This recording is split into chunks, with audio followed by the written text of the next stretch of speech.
Back home, extreme weather is becoming hazardous. Half of the lower 48 is under snow cover, and it's the earliest that has happened since 2003.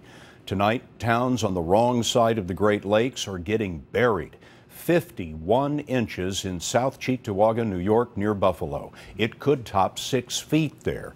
Jericka Duncan is right in the middle of it. Winds of more than 30 miles per hour created blinding conditions in and around Buffalo, closing a 132-mile stretch of the New York State Thruway. Cars and trucks have been stuck there since last night. Trucker Usman Ahmed. Oh, it's bad. I was stuck in I-90 I got there about 5 o'clock in the morning, and I was stuck there for 6 hours. Snow falling at a rate of 5 inches an hour is making it almost impossible to clear the roads. Mark Polencars is the Erie County executive. They still had at least 100 vehicles in the one direction, I think westbound, and 40 vehicles eastbound that needed to be removed from the thruway before they could even think about getting down there with plows.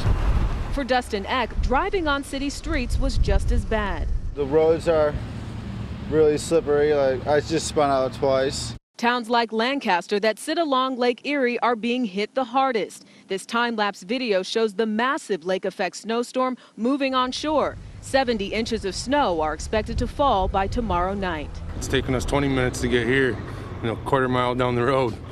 So I don't think we're heading anywhere. It's getting gas and going back home. The snow is expected to ease up at some point Wednesday, but Scott, by Friday night, widespread snow showers are expected to dump another foot of snow on this area. Thanks, Jericka. Eric Fisher is chief meteorologist at WBZ, our CBS station in Boston. Eric, what's in store? Well, Scott, no doubt about it, we are witnessing some historic cold for this time of the year. When we looked at this morning's temperatures, we had 86% of the lower 48 below freezing, a sub-freezing temperature in every state. It's the coldest November morning since 1976, decades ago. And tomorrow, another very cold day across much of the nation, staying in the 30s in St. Louis, 40s in Atlanta, and lower 60s in Orlando, well below average temperatures. That's after a slew of record lows that we expect tonight and into tomorrow morning. Now, there is a pattern change ahead. If you are weary from all this cold, it will start to recede a little bit, at least for a couple of days. So we head into the weekend and the start of Thanksgiving week. Milder air, especially in the southeast and along the east coast. But Scott, this comes at a price. With that warm up, places like western New York with all this snow, we'll see rain, rapidly warming temperatures, and probably a flood threat to go along with it. Eric Fisher, WBZ. Thank you so much, Eric.